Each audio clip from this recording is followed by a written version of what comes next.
So the last piece to this unit we're going to talk about is how to actually solve these equations. And this is probably the most important thing in terms of what the Regents exam may ask us. And it's also the most useful in terms of solving actual problems that we're going to come across and deal with. All right. So when we have a logarithmic or an exponential equation, what we're going to typically have to do to solve it is to change the form. All right. So if it's in exponential, change it to logarithmic. If it's in logarithmic, change it to exponential. But we don't just automatically do that. We don't just see an exponential and automatically change it. I want to change it in very specific circumstances. All right. The majority of the questions that we're going to have to solve in this class are going to be when we need to know the exponent. All right. Where the exponent is the variable. So this is going to be the primary situation that we're going to have to do this. To figure this out, I would have to guess exponents and be like 2 to the third, 2 to the fourth, 2 to the 4.2, 2 to the 4.1, which is going to become a game that I don't really want to play. All right. If I change this into logarithmic form, all right, it would be log base 2 of 17 equals x.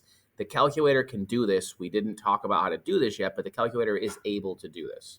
So that means I'm able to get an answer to that using the calculator. All right.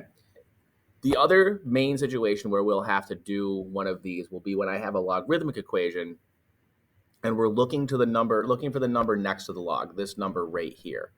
Okay. Now I wrote not the base there. I'm actually going to cross that off because if we were looking for the base, we would also want to switch forms. I'm not sure that you would ever have one like that. I don't think I have any examples like that, but I am going to put one off to the side here as I do this video, just to be safe in case it ever did pop up. So when I change this, I would get 2 to the 7.2 equals x. 2 to the 7.2, I just put in the calculator, and it's going to give me an answer. If I did have one where it was log of x, log base x of 7 equals, I don't know, 76. And I changed, that's not, I wanted this to be, hang on, got to make this make sense. 76 equals 4.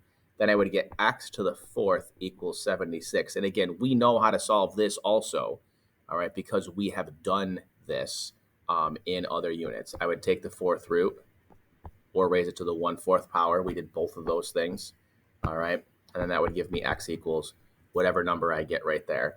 So if I have a logarithm and I'm looking for either number on the next to the log, the base or the other number, I would change the form, and that would allow me to get an actual answer with my calculator really easily.